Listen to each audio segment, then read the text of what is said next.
बच्चों, कक्षा 7 की विज्ञान कक्षा में आप सभी का स्वागत है।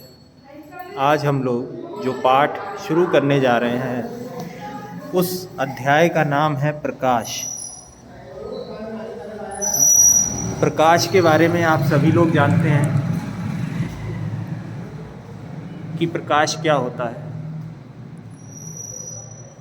ये हम कक्षा 7 में भली भांति पढ़ चुके हैं। आप सभी जानते होंगे कि प्रकाश क्या है। प्रकाश एक प्रकार की ऊर्जा है जो हमें चीज़ों को देखने में सहायता करती है।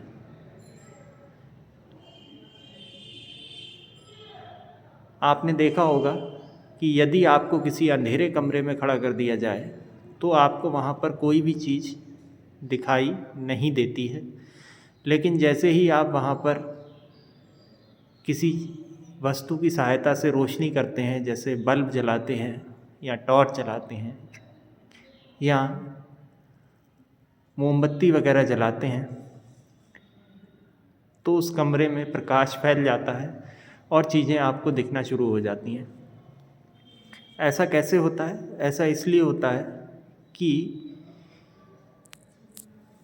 कमरे में रखी वस्तुएं प्रकाश, जो कि एक प्रकार की ऊर्जा है, उसको अवशोषित कर लेती हैं, यानी कि अपने अंदर सोख लेती हैं और उनकी ऊर्जा बढ़ जाती है और ऊर्जा बढ़ने के कारण वो चीज़ें हमें दिखाई देना शुरू हो जाती हैं। तो सरल भाषा में हम ये कह सकते हैं, प्रकाश वह ऊर्जा है जिसके कारण हमें चीज़ें दिखती हैं।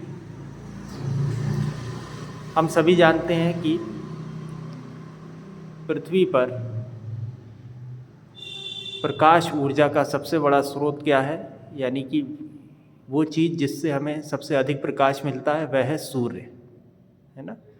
सूरज की रोशनी जब आप देखते हैं कि जब सूरज नहीं होता है तो सब जगह अंधेरा छा जाता है, और जब सूरज होता है तो सभी चीज़ें आपको स्पष्ट रूप से दिखाई देने लगती हैं।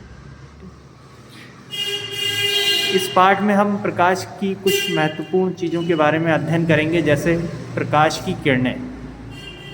तो आइए चलते हैं प्रकाश की किरणों की तरफ। ये किरणें क्या होती हैं?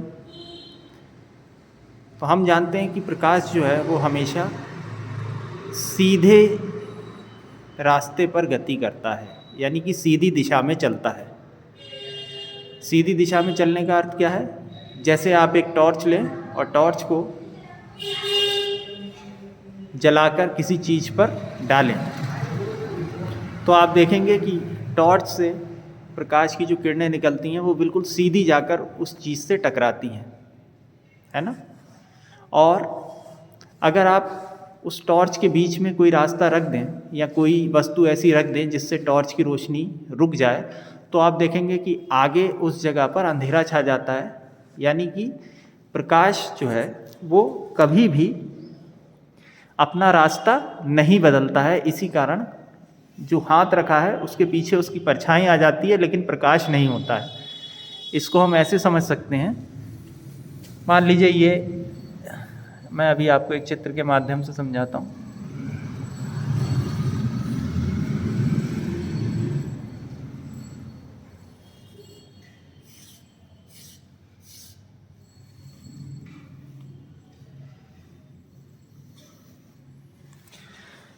देखिए, यहाँ मैंने एक टॉर्च का चित्र बनाया है। जब हम टॉर्च को जलाते हैं तो आप देखते हैं कि उसकी लाइट जो है वो सीधे जाकर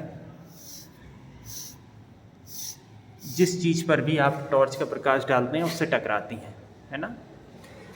अगर हम यहीं बीच में कोई वस्तु लगा दें,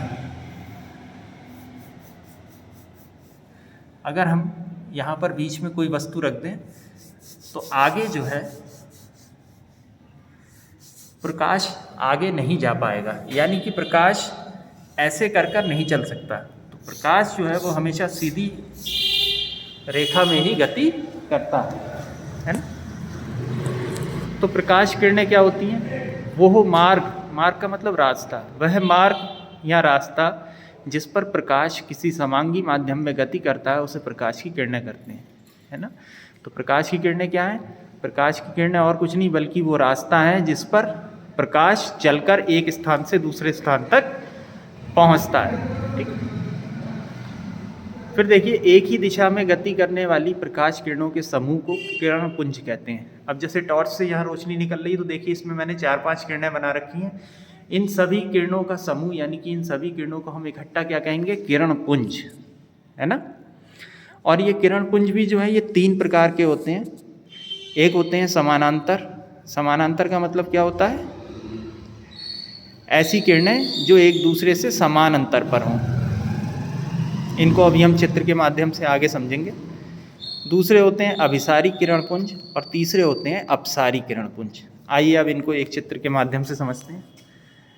यहाँ देखिए, सबसे पहले मैंने बना रखे हैं समानांतर किरण पुंज। यहाँ आप देख रहे हैं कि सभी एक सीधी रेखा में हैं और सब एक दूसरे से बराबर दूरी पर हैं, यानी कि ये क्या है? एक दूसरे के समानांतर यानी कि समान अंतर पर गति कर रहे हैं, तो ये कहलाता है समानांतर किरण पुंज। उसके बाद आता है अभिसारी।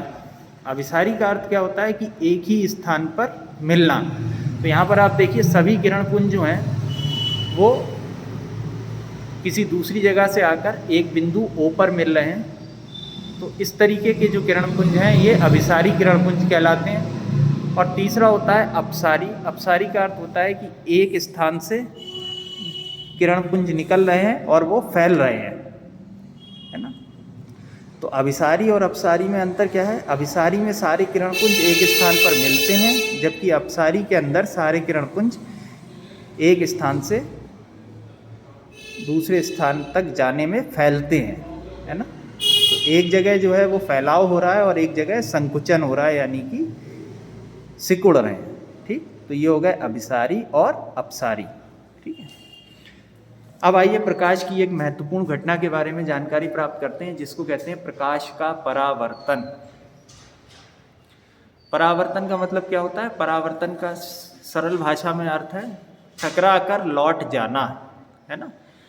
तो इसको समझने से पहले हम सभी लोग एक खेल करते हैं घरों पर, उसके बारे में जानते हैं कि वो कौन सा खेल है और उससे प्रकाश के परिवर्तन का क्या संबंध है। आपने देखा होगा, आप सभी ने जब बहुत तेज़ धूप निकली हुई होती है तो आपने देखा होगा कि शीशा जो है, हम लोग क्या करते हैं, शीशे को जब सूरज की तरफ करते हैं तो सूरज की रोशनी उस शीशे से टकराकर एक दूसरी जगह पर चमकती है। हम लोग क्या करते हैं, शीशे को एक दूसरे के ऊपर ऐसे हिला डुला कर उसकी आंखों पर वो रोशनी मारते हैं। आप सबने ये खेल खेला होगा। तो यहाँ पर होता क्या है कि प्रकाश की किरणें जो कि सूरज से आ रही हैं या सूर्य से आ रही हैं वो शीशे से टकराती हैं। ठीक है। और क्योंकि शीशा जो है वो कैसा है, एक चिकनी चमकदार सतह है, तो वो उससे टकराकर वापस लौटती हैं, है ना। तो जब भी प्रकाश की किरण का किसी चिकनी एवं चमकदार सतह से टकराकर वापस उसी माध्यम में लौट जाती हैं जिस माध्यम से वह आई हैं, है ना। यानी कि हम क्या करते हैं, देखिए प्रकाश की किरणें सूरज से आ रही हैं, कैसे माध्यम में, हवा के माध्यम में, और जब वो शीशे से टकराती हैं तो दोबारा हवा वाले ही माध्यम में वापस चली जाती हैं। तो प्रकाश की किरण का किसी चिकनीदार एवं चमकदार सतह से टकराकर वापस उसी माध्यम में लौट जाने की घटना प्रकाश का परावर्तन कहलाती है। इसको यहाँ मैंने एक चित्र से भी समझाया है। देखिए एक किरण है ये OA, तो ये देखिए ये जहाँ पर इसमें तीर के निशान लगे हैं ये उसी दिशा में आ रही है। तो ये किरण जब आती है तो ये बिंदु O पर टकराती है। ठीक है। अब ये जो सतह है ये मान लेते हैं कि ये एक चिकनी सतह है। तो जब ये किरण इससे टकराती है तो टकराने के बाद ये इसको पार नहीं कर पाएगी, बल्कि यहीं से टकराकर वापस लौट जाएगी। तो देखिए जिस माध्यम से ये आ रही थी उसी माध्यम में वापस लौट गई। तो ये घटना क्या है, प्रकाश का परावर्तन कहलाती है। अब यहाँ पर ये जो किरण है जिसको हम कह रहे हैं OA और एक किरण हमारी हो गई OB, तो इनको हम क्या कहते हैं ये भी समझ लेते हैं। OA जो है इसको हम कहते हैं आपतित किरण, यानी कि जो आ रही है किसी सतह से टकरा रही है आकर, वो क्या कहलाती है, आपतित किरण। और OB जो कि टकराने के बाद वापस हो रही है उसको हम क्या कहते हैं, परावर्तित किरण। ठीक है। तो आज हम प्रकाश वाले अध्याय में सिर्फ इतनी चीज़ों का ही अध्ययन करेंगे। ठीक है, कल हम दोबारा इससे आगे की चीज़ों का अध्ययन करेंगे।